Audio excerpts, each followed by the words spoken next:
KAS മെന്ററിന്റെ പുതിയ weekly facts compilation വീഡിയോയിലേക്ക് സ്വാഗതം.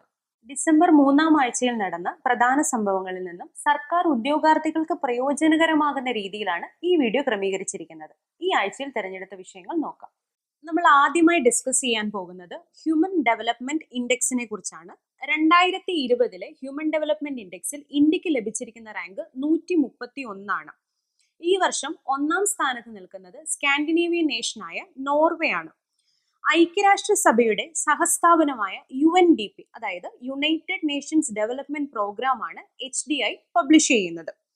2019 ഇന്ത്യക്ക് ലഭിച്ചിരുന്ന റാങ്ക് 129 ആയിരുന്നു. 189 രാജ്യങ്ങളിൽ വെച്ചാണ് നമ്മൾക്ക് ഈ റാങ്ക് ലഭിച്ചിട്ടുള്ളത്. സോ ഈ ടോപ്പിക്കിനെ അപേക്ഷിച്ച് നിങ്ങൾ മനസ്സിലാക്കിയിരിക്കേണ്ട കാര്യങ്ങൾ: ഹ്യൂമൻ ഡെവലപ്മെന്റ് ഇൻഡെക്സ് പബ്ലിഷ് ചെയ്യുന്നത് യുണൈറ്റഡ് നേഷൻസ് ഡെവലപ്മെന്റ് പ്രോഗ്രാം ആണെന്നുള്ളത്. ഈ വർഷം ഇന്ത്യക്ക് ലഭിച്ചിരിക്കുന്ന റാങ്ക് 131 ആണ്. കഴിഞ്ഞ വർഷത്തേക്കാൾ 2 റാങ്ക് പിറകിലാണ് നമ്മളുള്ളത്. ഈ വർഷം 1-ാം സ്ഥാനം നോർവേക്കാണ്. അടുത്തതായി നമ്മൾ ഡിസ്കസ് ചെയ്യാൻ പോകുന്നത് അന്താരാഷ്ട്ര കുടിയേറ്റ ദിനം, ഇന്റർനാഷണൽ മൈഗ്രൻസ് ഡേ ആണ്. ഡിസംബർ 18 ആണ് ഇന്റർനാഷണൽ മൈഗ്രൻസ് ഡേ ആയിട്ട് ആചരിക്കുന്നത്. 1990 കുടിയേറ്റ തൊഴിലാളികളുടെയും അവരുടെ കുടുംബത്തിന്റെയും അവകാശ സംരക്ഷണത്തിനായി നടന്ന പ്രതിനിധി യോഗത്തിലാണ് UN ജനറൽ അസംബ്ലി ഡിസംബർ 18 അന്താരാഷ്ട്ര കുടിയേറ്റ ദിനമായി സ്വീകരിക്കുന്നത്. തുടർന്നുള്ള എല്ലാ വർഷവും ഡിസംബർ 18 കുടിയേറ്റ പ്രശ്നങ്ങൾ പ്രമുഖമായി ചർച്ച ചെയ്യപ്പെട്ടു വരുന്നു. UN സഹസ്ഥാപനമായ UN മൈഗ്രേഷൻ ആണ് ഈ ഡേ സെലിബ്രേറ്റ് ചെയ്യുന്നത്. അപ്പോൾ ഇവിടെ ഓർത്തിരിക്കേണ്ട കാര്യങ്ങൾ: ഡിസംബർ 18 ആണ് ഇന്റർനാഷണൽ മൈഗ്രേഷൻ ഡേ അഥവാ അന്താരാഷ്ട്ര കുടിയേറ്റ ദിനം എന്നുള്ളത്. 1990 December 18 UN general assembly adopt ചെയ്യുന്ന റെസൊല്യൂഷൻ വഴിയാണ് നമ്മൾ ഈ ഡേ സ്വീകരിക്കുന്നത്.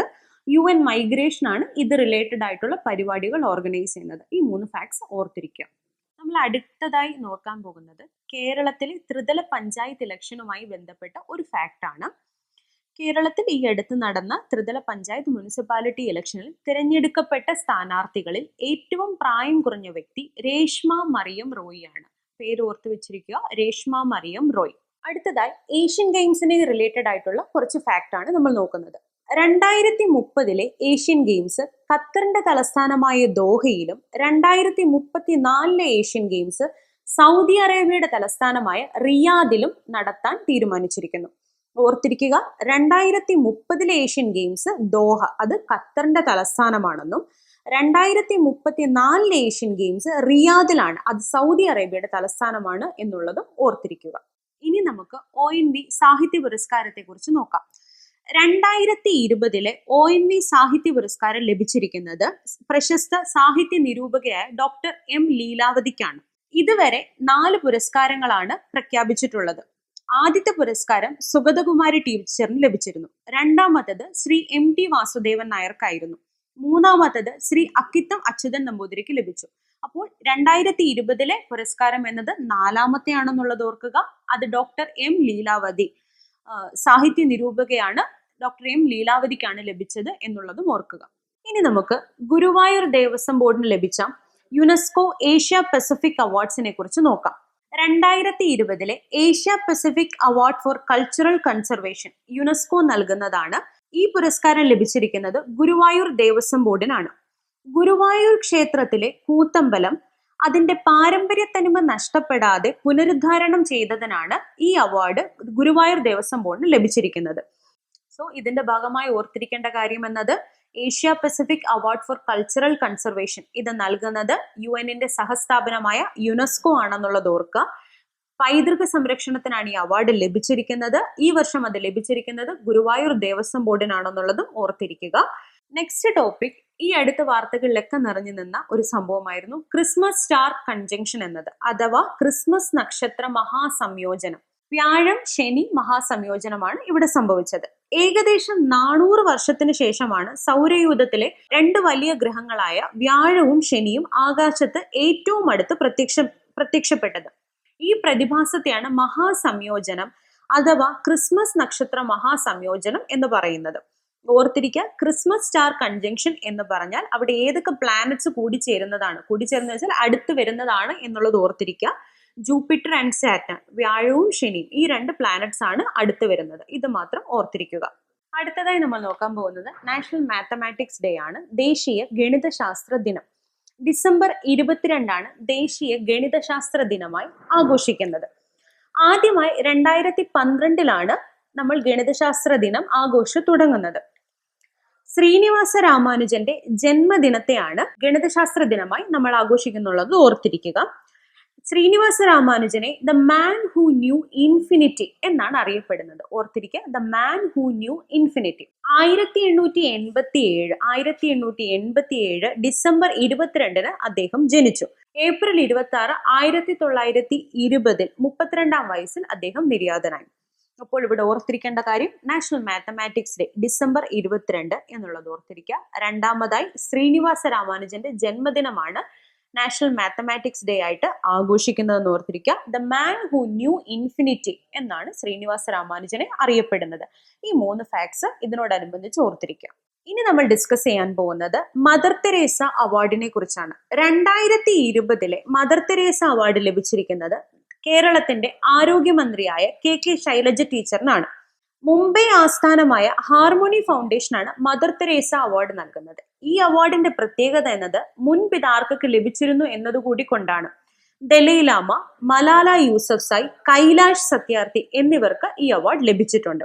അപ്പോൾ 2020 മദർ തെരേസ അവാർഡ് ആർക്കാണ് ലഭിച്ചത്? കെ ശൈലജ ടീച്ചർ, കേരളത്തിന്റെ ആരോഗ്യമന്ത്രിയാണ് എന്നുള്ളത് ഓർത്തിരിക്കുക. അടുത്തതായി നമ്മൾ നോക്കാൻ പോകുന്നത് ഷിഗല്ല ബാക്ടീരിയൽ ഡിസീസിനെ കുറിച്ചാണ്. ഈ അടുത്ത് കോഴിക്കോട് റിപ്പോർട്ട് ചെയ്ത അസുഖമായിരുന്നു ഷിഗല്ല ബാക്ടീരിയ മൂലം ഉണ്ടാകുന്നത്. KS മിന്റന്റെ എഴുത്തോല ക്വിക്ക് നോട്ട്സിൽ ഇതിനെക്കുറിച്ച് ഡീറ്റെയിൽഡ് ആയിട്ടൊരു വീഡിയോ ചെയ്തിട്ടുണ്ട്. കൂടുതൽ വിവരങ്ങൾക്കായി ആ വീഡിയോ കാണുക. ഇവിടെ ഓർത്തിരിക്കേണ്ട കാര്യം, ഷിഗല്ല എന്നതൊരു ബാക്ടീരിയ ആണ്, വൈറസ് അല്ല എന്നുള്ളത്. ഷിഗല്ല ഒരു ബാക്ടീരിയ ആണ്, ഒരു ബാക്ടീരിയൽ ഡിസീസ് ആണ് ഇത്. അടുത്തതായി നമ്മൾ നോക്കാൻ പോകുന്നത് ഇന്ത്യൻ സ്വെൽ ഷാർക്കിനെ കുറിച്ചാണ്. IUCN റെഡ് ലിസ്റ്റിൽ ക്രിട്ടിക്കൽ എൻഡേഞ്ചേർഡ് കാറ്റഗറിയിലാണ് ഇന്ത്യൻ സ്വെൽ ഷാർക്കിനെ ഉൾപ്പെടുത്തിയിരിക്കുന്നത്. വംശനാശ ഭീഷണി നേരിടുന്ന ഈ വിഭാഗം കേരളത്തിൽ കൊല്ലം കടൽ തീരത്താണ് ഇവയെ കൂടുതലായി കാണുന്നത്. ഇതിനോടൊപ്പം അറിഞ്ഞിരിക്കേണ്ട ഒരു കാര്യമാണ് IUCN കുറിച്ച്. International union for conservation of nature എന്നതാണ് IUCN, international union for conservation of nature. IUCN ആണ് റെഡ് ലിസ്റ്റ് പബ്ലിഷ് ചെയ്യുന്നത്. റെഡ് ലിസ്റ്റിൽ 3 ത്രെറ്റഡ് കാറ്റഗറീസ് ആണുള്ളത്. ഒന്നാമതായി ക്രിട്ടിക്കലി എൻഡേഞ്ചേർഡ്, രണ്ടാമതായി എൻഡേഞ്ചേർഡ്, മൂന്നാമതായി വൾണറബിൾ. സോ ഈ ടോപ്പിക്കുമായിട്ട് നമ്മൾ റിലേറ്റഡ് ആയിട്ട് അറിഞ്ഞിരിക്കേണ്ട കുറച്ച് ഫാക്ട്സ് ഇതൊക്കെയാണ്. ഇപ്പോൾ ഈ അടുത്ത് ക്രിട്ടിക്കലി എൻഡേഞ്ചേർഡ് കാറ്റഗറിയിലാണ് ഇന്ത്യൻ സ്വെൽ ഷാർക്കിനെ ആഡ് ചെയ്തിരിക്കുന്നത്. കേരളത്തിൽ കൊല്ലം ഭാഗത്തും പിന്നെ ശ്രീലങ്കയിലുമാണ് ഇന്ത്യൻ സ്വെൽ ഷാർക്കിനെ കൂടുതലായി കാണാൻ സാധിക്കുന്നത്. IUCN ആണ് റെഡ് ലിസ്റ്റ് പബ്ലിഷ് ചെയ്യുന്നത്. ഇനി നമ്മൾ നോക്കാൻ പോകുന്ന ടോപ്പിക്കാണ് പ്രൊജക്ട് നേത്ര എന്നുള്ളത്. ISROയുടെ പ്രൊജക്റ്റ് ആണ് പ്രൊജക്ട് നേത്ര എന്നത്. അതിന്റെ ഭാഗമായി space situational awareness control centre ബംഗളൂരുവിൽ സ്ഥാപിച്ചിരിക്കുന്നു.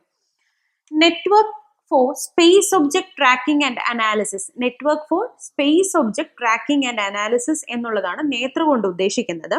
സ്പേസ് ഡെബ്രി നേരത്തെ ഐഡന്റിഫൈ ചെയ്യുക എന്നുള്ളതാണ് ഈ പ്രൊജക്ടിന്റെ ഭാഗമായി ISRO ചെയ്യുന്നത്.